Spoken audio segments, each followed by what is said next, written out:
वनी का शिकार होने वाली औरत का ससुराल में क्या मकाम होता है, तफसील बताएंगी ये ज़माना शनास बुजुर्ग खातून। हमने अपनी ये दोनों बच्चियां अपनी मर्जी से वनी नहीं की थी कि किन माँ बाप की मर्जी होती है जी, पर अब क्या करते, हालात ही कुछ ऐसे हो गए थे। दुश्मन तो हमारी पैदा होने वाली बच्चियों को भी वनी करके अपने नाम करा लेते हैं और जब घर ले जाते हैं तो कुत्तों से भी बदतर सलूक करते हैं। आप सब लोग हमारे दुख सुनने को आए हैं, अल्लाह आपको खुश रखे। बस हम तो यही दुआ करते हैं कि अब अल्लाह हमारे घरों में बेटियां पैदा ही ना करे, अगर करे भी तो मुर्दा पैदा करे। कहा जाता था कि ये दो कबीलों के अंदर सुलह का एक रुझान है। मेरे ख्याल में सुलह का मसला अपनी जगह है, मगर उस औरत की ज़िंदगी जो है वो इस तरह होती है कि एक एक कदम पर, एक एक सांस पर उसको खामद कहता है तू क्या है, तुम्हारी हैसियत क्या है। वो रोज़ाना दिन में हज़ारों बार मरती है, हज़ारों बार जीती है। उसकी ज़िंदगी का कोई भी बाइज़्ज़त नमूना कहीं भी नज़र नहीं आता। वनी की आड़ में एक दुश्मन की बेटी ब्याह लाने के बाद उसे किस कदर जुल्म का निशाना बनाया गया, आप भी सुनिए। इसी तरह वहाँ भचरा में कत्ल हुआ है। हामिद ने कनपट्टी पे रख के पिस्टल मारा है और बहाना क्या बनाया, इसने कपड़े उठाए हैं, खुद ही गिर गई है, लग गई है इसको। ऐसे कैसे लग गई है?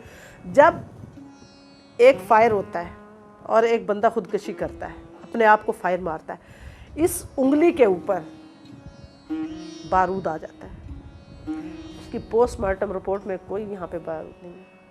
उसकी तो चीखो पुकार सुनने वाली होती है ना, वो तो कहती है कि मेरे ऊपर एक जुल्म है, मुझे इससे बचाओ। वो थाने में आके रोती है और अपने माँ बाप के आगे नहीं रोती होगी।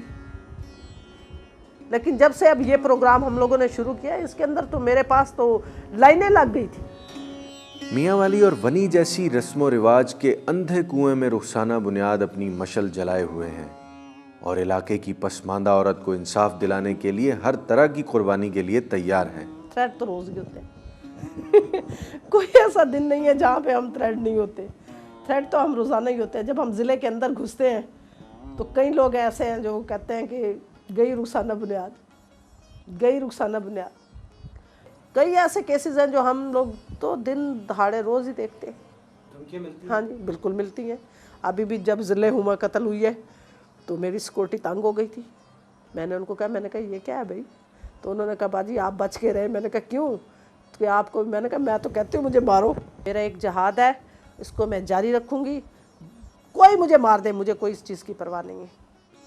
इन सब सच्ची कहानियों को सुनने के बाद तय ये हुआ कि दो ख़ानदानों या दो कबाइल की मार कुटाई को सुलह की शक्ल देने के लिए औरत दुश्मन को बतौर तावान पेश कर देना रस्म वनी है। जंग ख़त्म हुई, अमन हो गया, बड़ी अच्छी बात है। लेकिन सवाल ये पैदा होता है कि क्या औरत इतनी सस्ती शय है कि उसे अपनी जानें बचाने के लिए दुश्मन की चौखट पर चढ़ावे के तौर पर चढ़ा दिया जाए? वनी हो जाने वाली लड़की दुश्मन के घर जाकर सारी उम्र अपने बाप या भाई के किए हुए जुर्म की पादाश में जिल्लत और रुसवाई उठाती है, रोज़ जीती है, हर पल मरती है, दुश्मन उसे सारी उम्र ठोकरों में उड़ाते हैं। वनी के तक यह क्यों नहीं सोचा कि इस बार बेटी वनी करने की बजाय बेटा वनी कर दिया जाए? Just take good care of yourself. Always. Bye bye.